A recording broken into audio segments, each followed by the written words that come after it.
La petite Maddie McCann, vous en avez forcément entendu parler, même si vous êtes retiré sur une île déserte ou que vous êtes complètement aux fraises. Il faut dire que depuis sa disparition, le 3 mai 2007, il y a 5 mois, ici à Praia da Luz, Maddie a beaucoup fait parler d'elle. Et ça grâce à ses parents, Kate et Jerry, qui ont décidé de ne jamais relâcher la pression. On peut dire qu'ils ont remué littéralement ciel et terre pour qu'on retrouve Maddie. Et quand je dis ciel et terre, je pense au ciel, c'est Benoît XVI, le pape, qui sont allés voir en jet privé. Ou alors la terre, c'est Richard Branson, le célèbre milliardaire. Ou qui est encore Laura Bush, par exemple. Ou encore David Beckham, le footballeur. Bref, tout le monde a lancé des messages, a dit il faut retrouver la petite Maddie. L'ennui, c'est que la petite Maddie, maintenant, les policiers portugais disent que c'est les McCann qui l'ont tuée. Pour la première fois depuis que les médias existent, une disparition d'enfants va faire le tour du monde. Pressés par les journalistes, Kate et Jerry McCann, les parents de Maddie, vont faire de la presse leur principal allié. Pour retrouver leur fille, les McCann ont mis sur pied, avec l'aide du gouvernement anglais, une véritable machine de guerre médiatique. Mais ça n'est pas du goût de tout le monde, notamment des Portugais.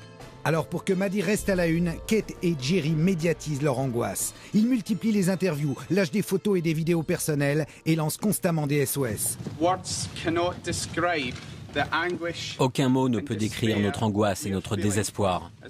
Nous, les parents de cette magnifique petite Madeleine. Nous demandons à quiconque qui pourrait avoir des renseignements, même les plus insignifiants relatifs à la disparition de Madeleine, de contacter la police portugaise. S'il vous plaît, aidez-nous à la récupérer en bonne santé. Les Britanniques ont le virus du chagrin collectif et l'affaire Maddie, relayée par la presse anglaise, devient une cause nationale. Un journaliste de Sky News est devenu le Mr Maddie anglais. Détaché sur l'affaire depuis le début, Martin Burnt est devenu le confident des parents et accessoirement une star. Les parents ont pris l'initiative seuls de convoquer la presse, les photographes. Ils ont fait régulièrement des conférences de presse. Ils ont voyagé dans le monde entier et ont tout fait pour qu'on parle de cette histoire. Mais le plus important de tout, c'est que ça reste un mystère. Personne ne sait rien. C'est toujours aussi inexplicable. Madeleine s'est comme volatilisée dans les airs. Mais les petites filles ne se volatilisent pas. Alors que s'est-il passé? Moi, en tant que chroniqueur judiciaire, je trouve l'histoire intéressante. Mais en tant que personne, je trouve ça fascinant parce que je ne sais pas. Et je veux savoir ce qu'il s'est passé. La traque mondiale pour retrouver Maddie prend vite des allures de grande campagne de communication, orchestrée selon les règles du marketing et de la gestion de crise. FindMadeleine.com, le site internet des parents McCann, où Jerry tient son blog personnel, est lancé quelques jours après la disparition de Maddie. Traduit en 16 langues, il enregistre des centaines de millions de connexions. Le groupe anglais Simple Minds offre son tube planétaire Don't You Forget About Me à la cause Maddie. Sur son blog, Jerry tient donc au quotidien le journal intime de l'enquête, sans en faire trop dans le pathos. Le site propose même de verser des dons. Il va engranger plus de 1,5 million d'euros collectés pour aider les parents McCann à retrouver leur fille, engager des détectives et couvrir les frais. L'opinion publique anglaise démarre au quart de tour. Les manifestations se multiplient dans tout le Royaume-Uni. Regardez bien Jerry. Si lui et Kate sont coupables d'homicide involontaire, ils ont fait preuve depuis le début d'un aplomb surhumain, doublé d'une incroyable perversité. Ce sont vraiment des acteurs dramatiques hors pair alors. De la course de solidarité dans la campagne anglaise, au temple du football à Glasgow le jour de la finale de la Coupe d'Angleterre, le petit visage de Maddie est partout. Les stars du ballon rond se joignent à la ferveur populaire. D'abord Ronaldo. Je suis très préoccupé par la disparition de Madeleine McCann. Puis John Terry. Aidez-nous, s'il vous plaît, téléphonez. Si vous avez vu cette petite fille... Et Beckham, la star.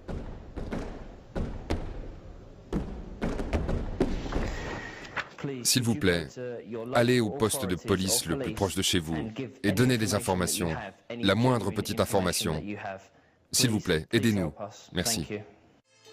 Des stars du sport, mais aussi des grands patrons. Tous vont se rallier à la cause de la petite Maddie McCann et mettre la main au porte-monnaie. C'est la surenchère. Chacun y va de sa promesse de récompense à qui aidera à retrouver Maddie. Inévitablement, cet engouement va faire grincer des dents. Le couple McCann, resté au Portugal, peut compter sur son clan pour mobiliser les politiques anglais, relayer leur attente. Devant Westminster, la tante de Maddie tient une conférence de presse entourée de parlementaires qui arborent le ruban jaune et vert de Maddie, symbole d'espoir.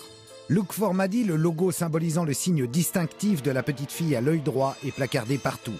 Le nouveau Premier ministre, Gordon Brown, et la famille royale apportent eux aussi leur soutien public aux parents. La nation entière est bouleversée.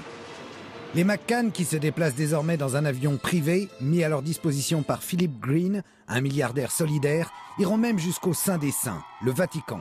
Ce sont de fervents catholiques, et le pape Benoît XVI, qui les accueille place Saint-Pierre, va donner une messe dédiée à Maddie, et même bénir la photo de la fillette.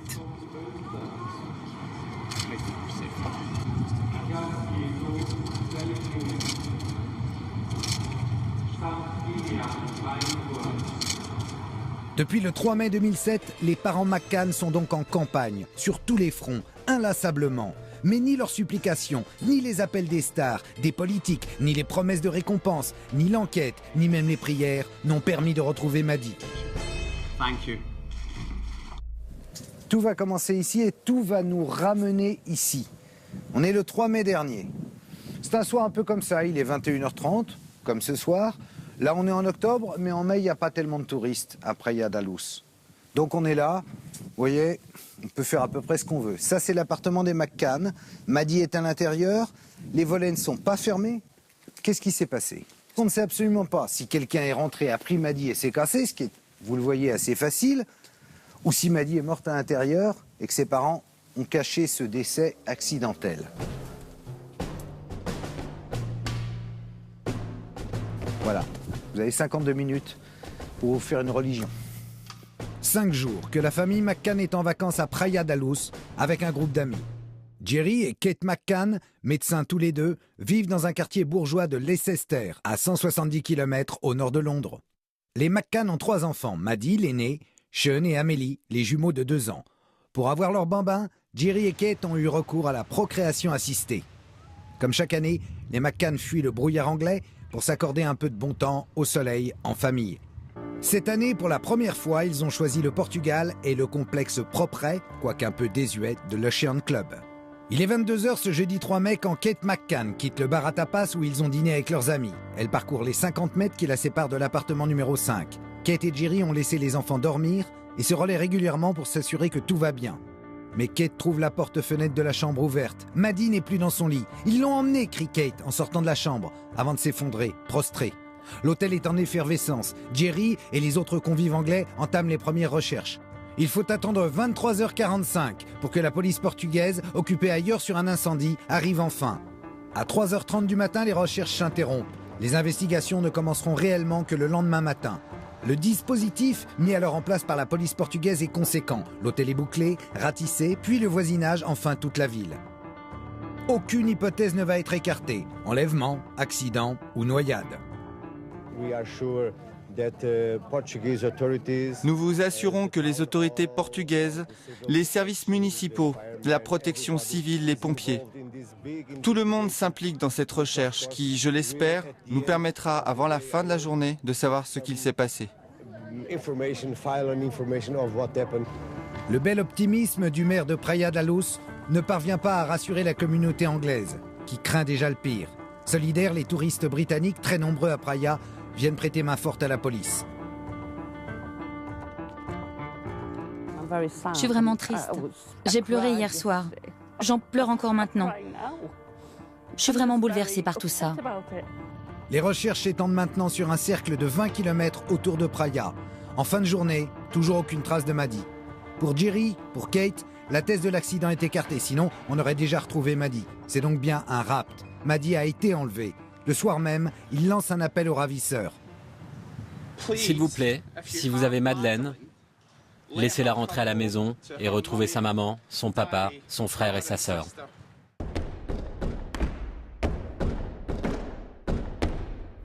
Maintenant, imaginons l'éventuel ravisseur. Forcément, il passe par ici, c'est la porte. Il prend la petite, on a dit qu'il allait sauter par la fenêtre. Alors c'est Belmondo parce que c'est haut. Il prend la petite simplement, il descend tranquillement et il s'en va par la porte. Ni vu ni connu. Qui aurait pu s'introduire dans la chambre des McCann pour enlever Maddie? Les témoignages sont très minces. Seule Jane Tanner, présente au bar à tapas lors du dîner avec les McCann, déclare avoir vu passer un homme très pressé peu avant 22h, non loin de la chambre de Maddie, emportant ce qui pourrait être une enfant dans une couverture. Jane Tanner et son compagnon, comme les McCann, comme leurs autres amis anglais, ont pris l'habitude de coucher les enfants avant de se retrouver au calme pour dîner. Et les adultes se relaient toutes les demi-heures pour aller jeter un coup d'œil dans les chambres. Ce soir-là, vers 21h30, Maddie sera vue par un des amis, endormi dans son lit pour la dernière fois. Voilà, là je suis exactement à l'endroit où les McCann dînent. C'est-à-dire que là on est le matin, donc c'est le petit-déj, le bar, etc. Mais le soir ça se transforme en bar à tapas. Donc les amis sont attablés ici, dehors. Et juste derrière moi, là, vous avez l'appartement. Donc vous voyez que d'ici on voit extrêmement bien ce qui peut se passer ou ne pas se passer dans l'appartement. Et pourtant, on ne verra personne entrer dans la chambre ni en sortir. Pour nous, dîner dehors, c'était pas très différent que de dîner au fond de son jardin. Le restaurant de l'hôtel était très proche de notre chambre. Il faut imaginer la culpabilité qu'on a de ne pas avoir été là, à ce moment précis. Penser qu'on aurait dû se trouver dans cette chambre et qu'on n'y était pas, c'est une culpabilité qui ne nous quittera jamais. Si la police portugaise a bien mis en place un dispositif pour coincer le kidnappeur, les investigations s'avèrent rapidement décevantes. Les empreintes sont inutilisables. Trop de gens sont rentrés dans la chambre des McCann avant que le périmètre ne soit bouclé par la police. Nous vous informons que les investigations dans le but de retrouver la petite Maddie se poursuivent avec l'implication de toutes les polices et autorités. Nous avons récupéré des images provenant de différentes vidéosurveillances. Elles ont été collectées et visionnées dans le but d'identifier un éventuel suspect. La police cherche d'autres témoignages pouvant corroborer les informations du seul témoin, Jane Tanner. Kate et Jerry lancent un nouvel appel. Nous avons la conviction que la présence d'un homme avec un enfant dans les bras confirme la thèse de l'enlèvement de Madeleine. Et nous renouvelons une fois encore notre appel à ceux qui auraient aperçu cet homme ou qui pourraient apporter des éléments nouveaux à l'enquête, qu'ils se manifestent auprès de la police. Qui peut bien être cet homme qui aurait emporté dans une couverture une enfant? Le 15 mai, la police arrête un suspect, Robert Murat. Nous nous rendons maintenant chez Robert Murat, le suspect numéro 1, le coupable idéal. Robert est un curieux personnage. Il a 33 ans, il est divorcé, sa femme vit en Angleterre avec leur petite fille, Sofia, 4 ans, et lui, il vit avec sa vieille maman, 79 ans, dans cette maison, la Casa Liliana. Robert, quand on fouille dans son passé, il n'y a pas grand-chose. Le seul problème qu'il a, en fait, c'est qu'il télécharge à ses heures perdues des vidéos porno sur Internet. Vous me direz, tout ça pour en faire un suspect numéro 1, c'est quand même pas grand-chose. Ah si, il y a quelque chose d'important. Sa maison, Casa Liliana, est située à 100 mètres de l'appartement numéro 5 des McCann. Et le soir où la petite Maddie disparaît, Robert va aider aux recherches. On va le voir rentrer, sortir dans l'appartement numéro 5, faire l'important, s'affairer avec les policiers, avec tous les gens qui sont mobilisés jusqu'à 3h30 du matin pour retrouver la petite Maddie. 2 jours plus tard, Laurie Campbell, une journaliste du Sunday Mirror, va balancer Robert aux flics en disant « Ce gars-là en sait trop. Il parle trop, il se moque de vous, il dit que vous faites mal l'enquête. » Et le Robert Murat se retrouve arguido, mis en examen. Murat est omniprésent dans Praia da Luz. Un quart de flic, Murat n'est jamais loin derrière. Il est l'ombre de la police, le complice des journalistes, le copain du personnel de l'hôtel. Cette sorte de fascination, cette curiosité autour de la disparition de Maddie vont finir par intriguer, surtout cette journaliste. C'est un homme pas très grand qui traînait toujours dans le coin. Il n'arrêtait pas de poser des questions sur l'enquête. Il voulait savoir ce qu'on savait. Il voulait donner l'impression d'avoir une responsabilité officielle dans cette enquête. Mais nous, les journalistes, on se demandait pourquoi la police avait recruté ce monsieur tout-le-monde pour servir d'intermédiaire avec la famille. Il y avait beaucoup de gens pour les aider qui parlaient portugais ou anglais. Pourquoi l'avoir choisi, lui ? Alors la photo de Robert est présentée aux témoins. 2 amis des McCann présents au dîner le reconnaissent formellement, assurent l'avoir vu dans l'enceinte de l'hôtel le 3 mai 2007. Charlotte Pennington, une nurse employée par l'Ocean Club, atteste également avoir vu Murat dans les jardins de l'hôtel le soir de la disparition de Maddie. Le 15 mai 2007, ce n'est plus Robert qui vient à la police, mais la police qui vient à Robert. On fouille son jardin, on retourne sa maison, on prélève de l'ADN sur le matelas, on fait renifler les chiens, on passe tout au peigne fin. En fin de journée, Robert est mis en examen. Arguido le Robert, même si pour autant, il ne va pas se départir de sa gentillesse désarmante et troublante. Vous n'avez pas l'air inquiet. Il y a une raison pour ça. Pourquoi ça? C'est une injustice. Dans sa chute, Robert va entraîner l'informaticien de sa petite société immobilière, un jeune russe, Sergei Malinka. Entendu pendant 12 heures par la police portugaise, il sort lavé de tout soupçon, mais particulièrement marqué par son audition.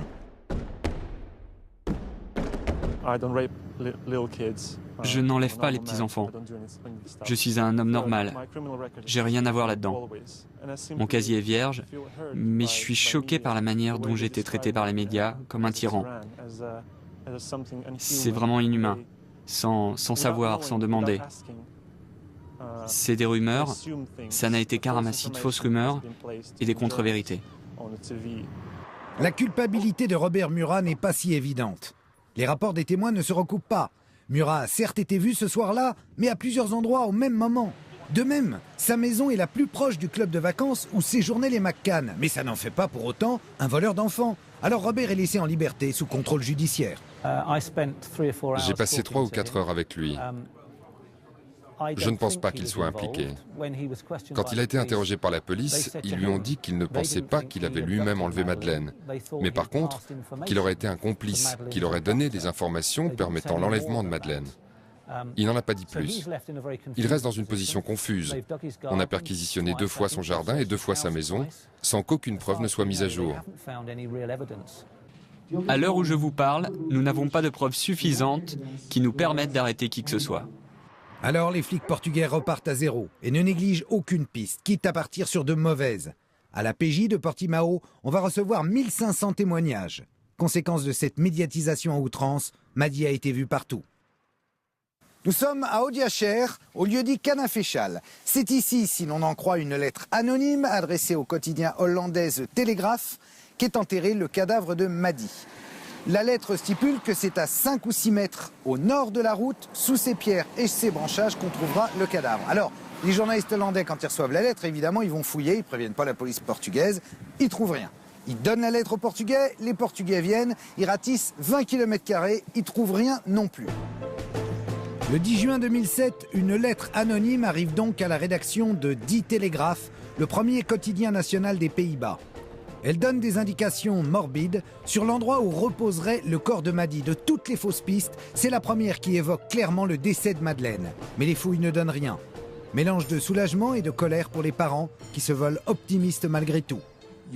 Vous gardez la conviction que Madeleine peut être retrouvée quelque part dans le monde en vie? Est-ce que vous vous êtes laissé aller à des idées plus noires? C'est vrai, ces derniers temps, on s'est laissé aller à des idées noires. Mais aujourd'hui, on est beaucoup plus fort, beaucoup plus optimiste. Mais on n'a pas le choix. On doit continuer à avoir la foi. C'est ce qui nous aide à ne pas nous égarer. L'enquête s'enlise. Les policiers en charge du dossier, Sousa en tête, sont débordés par les témoignages qui affluent du monde entier. Toujours en juin 2007, ils vont coffrer un couple d'escrocs qui tentait de soutirer du pognon au McCann en échange d'informations bidons permettant soi-disant de localiser Madi. Retrouver Madi en vie devient synonyme de jackpot. Et des pistes, il y en a eu concernant Madi. Il faut dire qu'il y a 12 millions d'euros de récompenses en jeu. Donc ça crée évidemment des vocations. Il y a des pistes en Crète, à Malte, à Marrakech, à Carthagène en Espagne. Il y a même une piste qui mène jusqu'à un pédophile français. Et il y a même des pistes qui mènent jusqu'à, tenez-vous bien, aux gitans roumains. Aucune de ces pistes, à ce jour, ne s'est avérée concluante. Dernière en date, le Maroc. Avec cette photo prise par une touriste espagnole et publiée dans toute la presse, l'espoir n'aura duré que 12 heures. 12 heures pour localiser cette petite fille blonde, un peu floue sur le cliché. Une petite fille qui n'est pas Madi. Elle s'appelle Bouchra Benaïssa et ses parents marocains ont été sommés de présenter son acte de naissance. La piste nord-africaine est depuis le début privilégiée par la police. Le Maroc est à quelques heures en bateau du Portugal et chacun sait que les voitures qui embarquent sur les ferries ne sont pas fouillées. 2 semaines après la disparition, une touriste norvégienne, Mary Holly, en vacances à Marrakech, affirmait déjà avoir vu Madeleine dans une station-service. Je l'ai regardée dans les yeux quelques secondes. Et puis elle s'est retournée vers l'homme qui l'accompagnait et qui se tenait environ à 1 mètre d'elle. Et elle lui a dit quelque chose comme « Est-ce que je pourrais voir maman maintenant ?» Quelque chose comme ça. Fait troublant. Le même jour, un autre touriste déclare avoir vu Mahdi dans le même périmètre, dans le hall d'un grand hôtel de Marrakech. Et quelques temps plus tard, une troisième personne certifie avoir reconnu Mahdi, cette fois avec des cheveux teints en noir. Au total, 3 localisations sur la terre marocaine. Il n'en faut pas plus pour que Kate et Jerry reprennent leur bâton de pèlerin et le jet privé pour se rendre en Afrique du Nord. Là, c'est une foule en liesse qui va les accueillir. Partout, la même ferveur autour des recherches pour retrouver Mahdi. Les McCann tiennent une conférence de presse à Rabat et s'assurent du soutien et de la parfaite collaboration des autorités marocaines. Hélas, à ce jour, les témoignages marocains n'ont pas vraiment été concluants. Les vidéosurveillances, scrutées à la loupe, n'ont jamais formellement permis d'identifier Mahdi aux endroits où certains ont juré l'avoir vu. Chaque témoignage relance l'espoir chez les parents McCann et c'est un véritable tour d'Europe qu'ils entreprennent pour porter la bonne parole et faire comme ils se l'étaient promis. Ne jamais relâcher la pression, jouer à fond la médiatisation, comme ici en Allemagne. Cette décision de venir à Berlin et à Amsterdam, et aussi le voyage que nous avons fait à Madrid, ont un but, un seul et même but. Mettre le maximum de chances de notre côté pour retrouver notre Madeleine. Stockholm, Madrid, Rome, Athènes, Kate et Jerry sont partout, présentant les photos et un pyjama similaire à celui que portait Mahdi le soir de la disparition. Et il n'est pas rare que les McCann devancent d'une tête la police portugaise, engluée entre lourdeur administrative et enquête qui stagne. Cette omniprésence médiatique agace au Portugal, mais Kate et Jerry ne lâcheront jamais. Kate et moi, nous avons tenu le coup grâce aux gens qui nous soutiennent, mais aussi parce que nous avons été actifs dans l'enquête. Et je pense que si on s'était muré chez nous, derrière notre porte, à attendre, pendant des mois, on serait devenus complètement fous. Kate et Jerry vont alors engager leur propre police. 3 semaines seulement après la disparition de Mahdi, ses parents font appel à des détectives privés, des spécialistes du renseignement, d'anciens flics qui vont doubler la police portugaise. Ils ont toujours dit qu'ils voulaient participer à l'enquête parce qu'ils commençaient à perdre un peu confiance dans les investigations policières. Alors on a dit qu'ils avaient engagé des experts, des privés, pour essayer de suivre la moindre piste qui pouvait exister. Dave Davis, l'ancien chef de la police de Londres, est un de ces privés engagés par les McCann. La loi portugaise a beau interdire formellement toute enquête parallèle, Davis revient de Praia da Luz officiellement pour personne et il est sévère. J'ai été particulièrement surpris par leur manière de travailler. Aucun périmètre de sécurité n'a été mis en place entre l'appartement, le restaurant, ce qui aurait été vraiment déterminant pour mettre en évidence le moindre indice ou témoin. Non, laissez-moi terminer. Il y a autre chose. La reconstitution. La police portugaise n'a jamais procédé à aucune reconstitution sur la base du témoignage de Jane qui a vu un homme partir. Toutes les polices du monde le font. C'est essentiel, ça fournit des éléments précieux. Et dans cette affaire, on en manque cruellement. Au bout de 3 mois d'enquête, la police judiciaire portugaise n'a rien. Mais alors, ce qui s'appelle rien de rien, pas l'ombre d'une piste. Et ça commence à la gonfler sévère. Parce qu'il faut bien comprendre un truc, ici, au sud du Portugal, 65% des revenus, c'est le tourisme, et notamment venant d'Angleterre. Si les Anglais commencent à se dire, si on vient avec les gosses, ils vont nous rapter les gosses, il n'y a plus de tourisme et le Portugal se casse la gueule. C'est un élément. Avant l'effervescence Mahdi, Praia da Luz, la station favorite des Anglais, était renommée pour sa quiétude, ses jolies plages tranquilles, ses pubs aux multiples bières. Cette cité balnéaire de l'Algarve, au sud du Portugal, a vu en quelques années les hôtels de luxe, les résidences familiales tout confort, pousser comme des champignons le long de sa côte. Praia da Luz était la Mecque du tourisme anglais jusqu'au syndrome Mahdi. Elle était en vacances avec ses parents dans le sud, où beaucoup d'Anglais et d'Européens passent leurs vacances. Un endroit où on se sent en sécurité.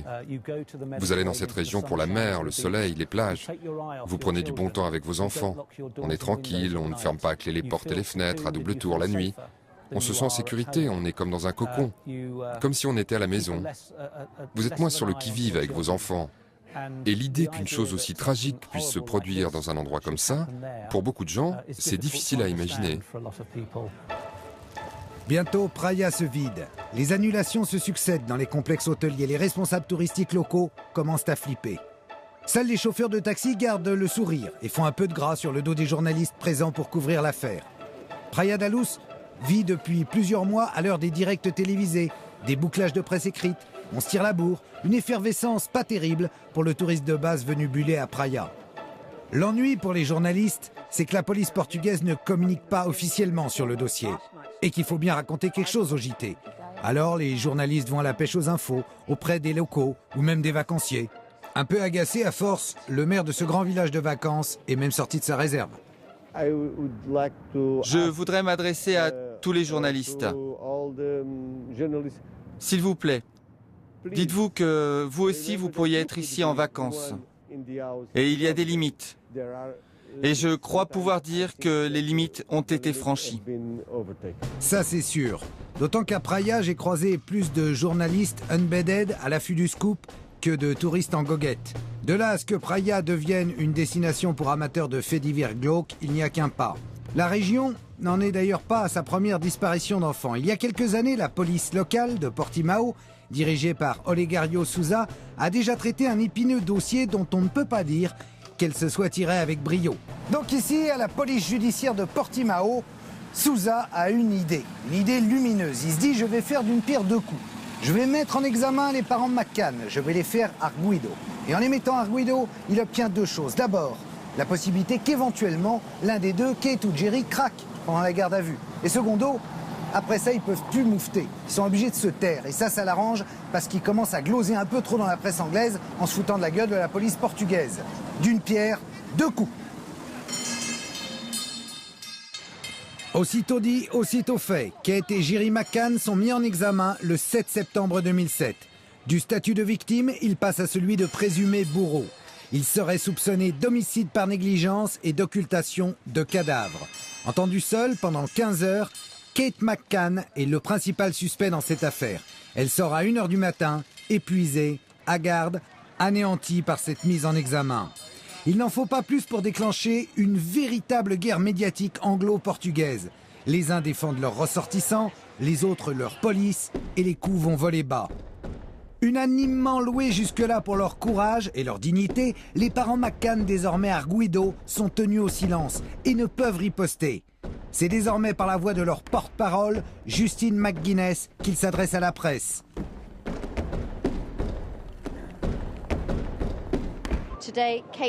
Aujourd'hui, Kate McCann est retournée à Portimao pour être auditionnée par la police et pour les aider dans leurs investigations.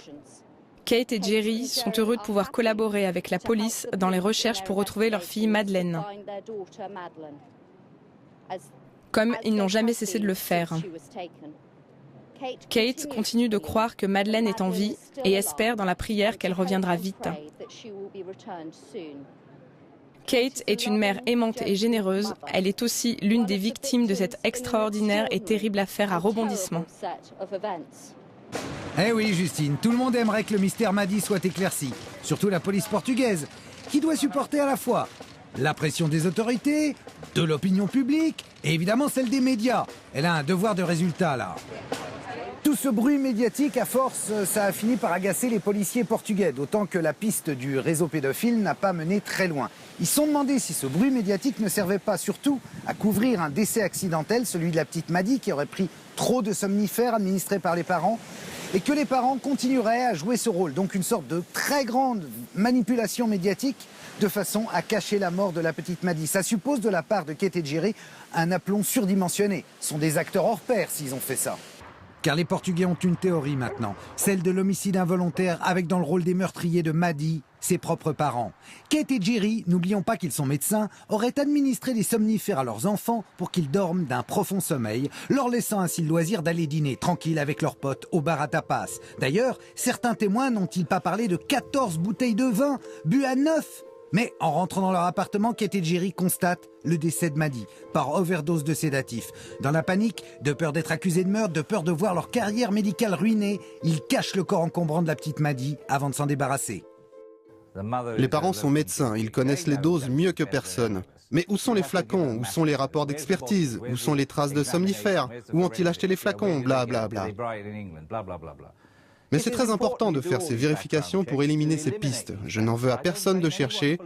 Chercher, c'est parfaitement légal et normal. Pour accréditer un peu la thèse de cet homicide involontaire, les policiers portugais n'ont pas de preuves, certes, mais un faisceau de suspicions et des questions.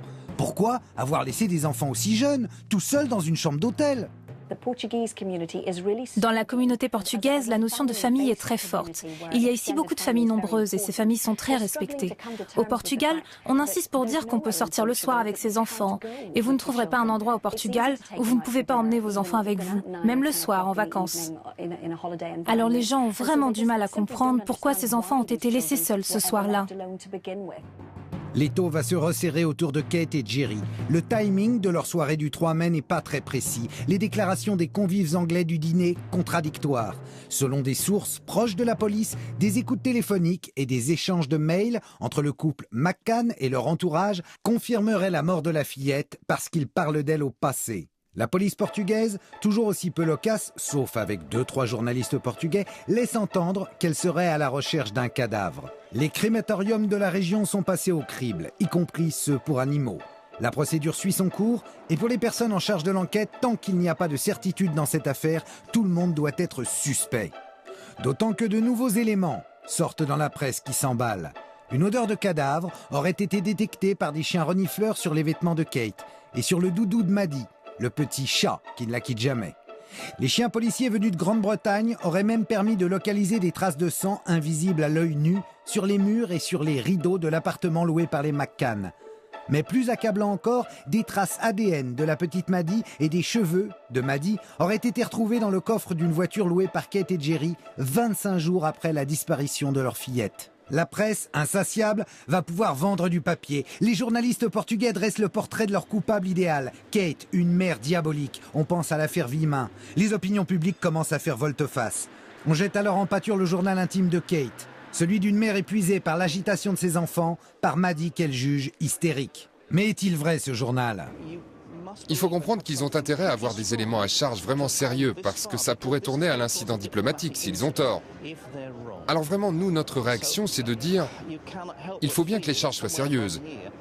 Et ce n'est pas juste la responsabilité de la police portugaise, mais aussi de la police anglaise. Toutes deux travaillent conjointement depuis le début. On a vu la police britannique, et c'est elle qui est en charge des tests et des investigations. Ce sont essentiellement les Anglais qui doivent faire la lumière là-dessus. Évidemment, pour le reste de la famille McCann, ceux qui vivent en Angleterre, c'est un coup dur. Alors chacun tente de garder la face. Kate et Jerry continuent de recevoir beaucoup de messages de soutien et les enfants vont bien. C'est tout ce que j'ai à dire. Interroger Kate pendant 11 heures d'affilée alors qu'on n'a pas retrouvé Madeleine, qu'on la cherche, c'est une perte de temps. Et si c'est une blague, alors elle est vraiment de mauvais goût.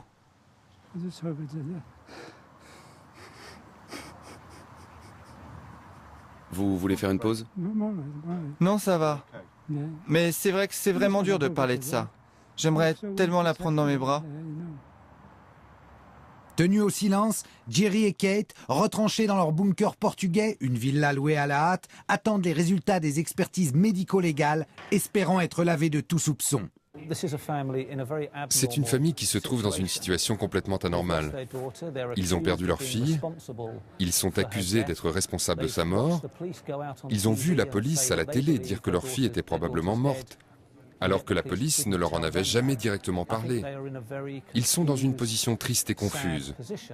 Maintenant, je ne dis pas qu'ils sont innocents, simplement parce que je ne sais pas, mais je trouve extraordinaire de pouvoir imaginer qu'ils aient pu tuer leur petite fille.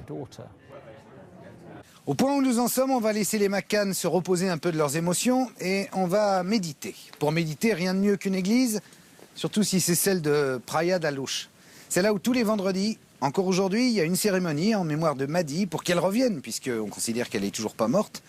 Et c'est là aussi où les McCann ont puisé leur énergie et leur force de résister, notamment au fait d'être arguido, en se réunissant avec tous les cathos anglais du coin. Dès le lendemain de la disparition de Maddie, l'affaire prend un curieux tour religieux. On l'a vu, Kate et Jerry sont deux fervents catholiques. L'église de Praia da Luz va devenir leur refuge spirituel.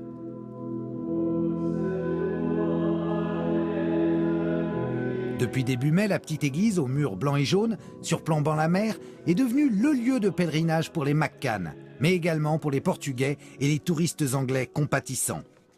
Je suis tellement désolée pour eux. On est venu là pour boire un verre et manger dans le coin. On est passé devant l'église et nous y sommes rentrés pour prier encore une fois pour Madeleine. La communauté catholique de Praia a affiché dès la première heure un soutien sans faille aux parents McCann. Pour Pedro Matos, un fidèle paroissien, Maddy fait un petit peu partie de la famille. Maddy, maintenant, c'est aussi un peu notre petite fille.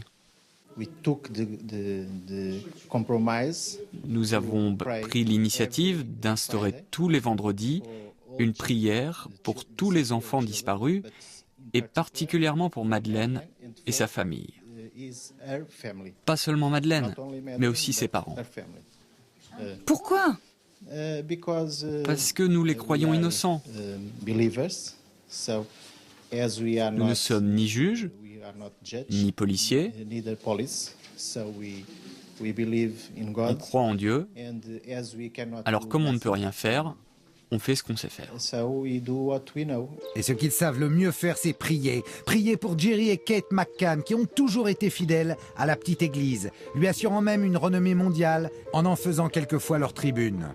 Ainsi, le 11 août 2007, c'est l'église de Praia da Luz que les parents McCann vont choisir pour commémorer de façon religieuse les 100 jours de la disparition de Maddy. Jerry et moi voudrions exprimer notre sincère gratitude et remerciements à tout le monde, et surtout à cette communauté qui nous a tellement soutenus. Je ne peux rien dire de plus que de vous demander, s'il vous plaît, de continuer à prier pour Madeleine. Elle est si mignonne. Du service religieux d'aujourd'hui, nous allons prendre la force et le courage, et l'espoir de continuer à croire en la meilleure issue pour nous et pour Madeleine. Merci. Le chemin de croix des McCann va les mener à Fatima, le lourd portugais. Toujours encadré par une horde de photographes, de journalistes et de badauds, le pèlerinage très médiatique des McCann, qui les a conduits jusqu'au Vatican, a été relayé dans le monde entier. De la basilique Saint-Pierre à la petite église de Praia, les mêmes prières pour retrouver Maddy. Attaché à la poignée de l'église, il y a un petit mot personnel. With love and prayers. Kate et Jerry, nous continuons à espérer, à prier pour Madeleine et à croire en vous, tous les deux, à 100%. À 100%, c'est pas le cas de tout le monde. Au moment où Kate et Jerry se transforment en coupables potentiels pour la police portugaise, leur côté bigot interpelle. Et la petite église de Praia va à son tour être l'objet de toutes les curiosités. Il faut dire que quelques jours après la disparition de Maddy, Kate et Jerry avaient reçu des mains du curé lui-même les clés de la petite église. Ils n'ont pas demandé les clés. C'est nous, enfin toute la communauté, qui nous sommes dit « Il faut que nous leur donnions les clés ». Les McCann ont donc le pass de la maison du Seigneur pour aller jour et nuit se recueillir sans avoir à supporter le regard des curieux. D'où ces questions dans la presse. En aurait-il profité? Aurait-il dissimulé le corps de Maddy sous la crypte? La police n'a pas mené d'investigation dans l'église. Personne ne sait rien, personne n'a rien vu. Mais chacun a quelque chose à dire. Pour moi, les parents n'ont rien à voir avec ça. Moi, je le sens. Je sens que les parents n'ont rien fait. Les journalistes parlent beaucoup, mais il n'y a que Dieu qui sache. Le Seigneur sait. Il fera justice. S'il y a eu crime, que tout soit découvert. Et nous attendons la sentence de Dieu notre Seigneur. Pour Day Davis, l'ex-chef de la police de Londres, l'implication des McCann, fervents catholiques dans le meurtre de leur petite fille, est une pure hérésie. Est-ce que vous pensez qu'un fervent catholique pourrait éliminer un enfant qu'ils ont eu tellement de difficultés à avoir et nourri pendant presque 4 ans, qui était aimé par une famille, qui sont de profonds catholiques? Est-ce qu'il pourrait le jeter dans une terre non sacrée? Cet acte, pour les catholiques, signifie que l'enfant ne peut pas monter au ciel. Il faut regarder le profil. C'est très important dans ce type d'investigation de regarder le profil des gens concernés. Ils sont médecins, ont fait le serment de préserver la vie, pas de la supprimer. C'est leur enfant. Davis est en colère et avec lui, tous les supporters des McCann qui les applaudissent à la sortie de l'église. Ils maudissent la police.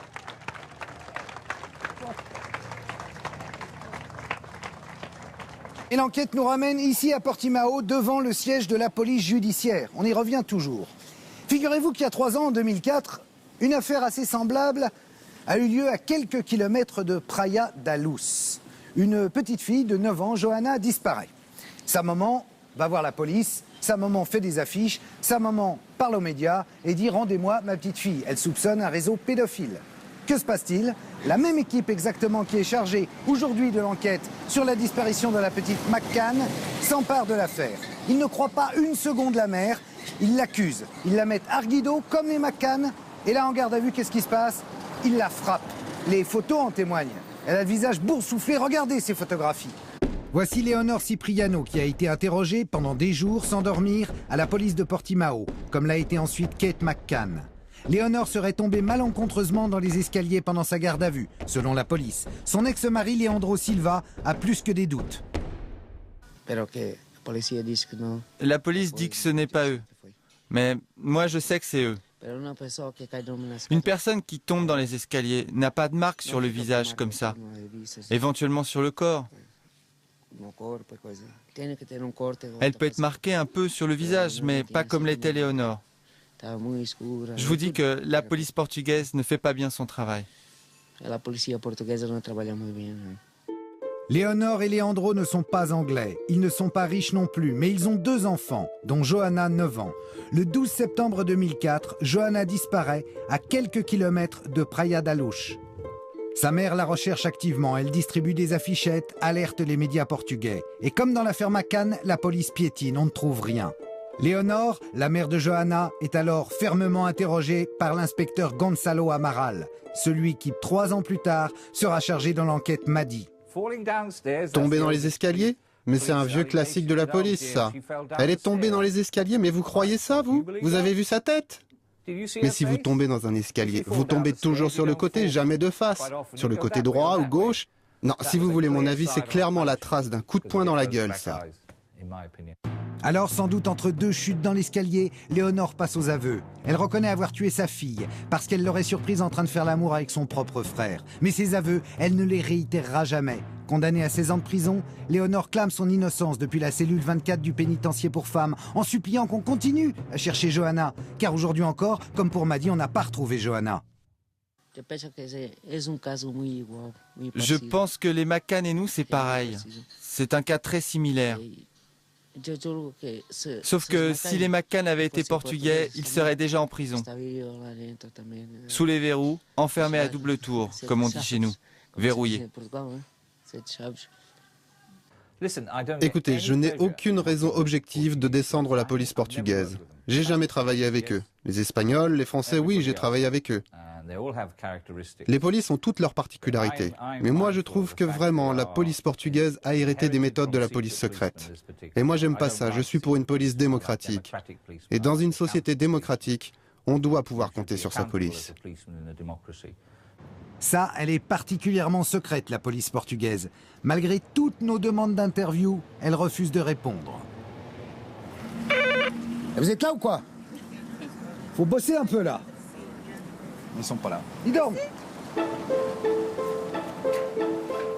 C'est décourageant, mais il faut les comprendre.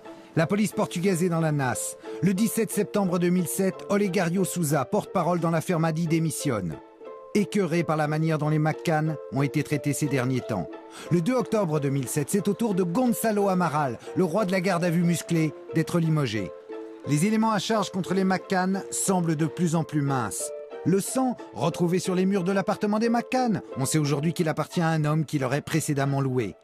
Le doudou, avec une odeur de cadavre, qui était médecin, elle a pu être en contact avec des personnes décédées avant son départ en vacances. Et la peluche, elle ne la quitte jamais depuis que Madi a disparu, elle a pu être imprégnée. Restent les prélèvements dans la voiture de location, louée 25 jours après la disparition, des cheveux et du liquide corporel pouvant provenir du corps décédé de Madi. Les résultats des analyses tardent. C'est d'ici, depuis l'aéroport de Faro, que Kate et Jerry, les parents, ainsi que les petits jumeaux, vont rentrer le 9 septembre dernier vers l'Angleterre.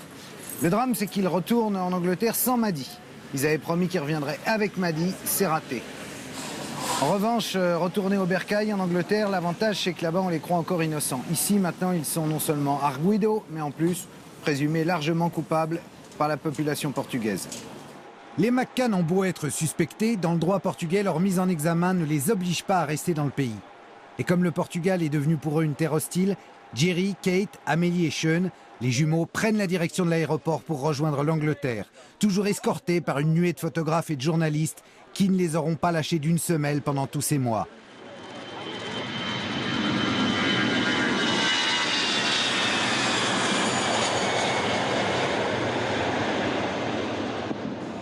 À leur descente d'avion, visiblement très éprouvée, Jerry et Kate ne dérogent pas à la règle qu'ils s'étaient fixée. Ils parlent aux médias.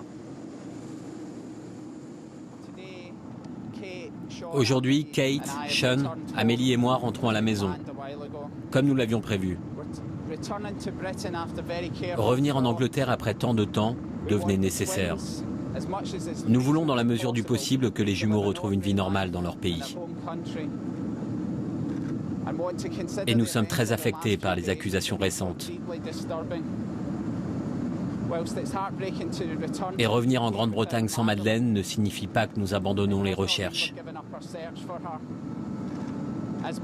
Aussi longtemps qu'il le faudra, nous ferons tout pour la retrouver et savoir ce qui est arrivé à notre fille. Continuons de faire tout notre possible pour la retrouver. Kate et moi remercions encore toutes les personnes qui nous ont soutenus jour après jour, semaine après semaine, mois après mois. Et ce que nous aimerions vous demander maintenant que nous sommes rentrés en Angleterre, c'est de respecter notre vie privée. Notre retour en Grande-Bretagne n'aurait pas pu se faire sans l'accord des autorités portugaises et nous les en remercions. La loi portugaise nous interdit de faire quelques commentaires sur l'enquête. En dépit de tout ce qui a pu être raconté, nous voulons une fois encore le répéter. Nous aurions été incapables, et nous ne pouvons que le clamer. Nous n'avons joué aucun rôle dans la disparition de notre petite fille chérie, Madeleine. Et les McCann rentrent enfin chez eux, à Leicester, sous le crépitement des flashs, l'œil des caméras, devant la forêt de micros tendus. Épiés, surveillés, soupçonnés ou admirés, les McCann le seront peut-être encore longtemps, car c'est toujours l'énigme. Que s'est-il passé cette nuit du 3 mai 2007 à Praia da Luz, entre 20h30 et 22h? Madeleine McCann n'a pas fêté ses 4 ans avec sa famille. Elle est à ce jour toujours portée disparue, comme des milliers d'autres enfants de par le monde. Le visage de Maddy, lui, a fait le tour du monde. Elle aura été vue partout. Mais personne ne peut dire à ce jour ce qui est arrivé au petit ange blond.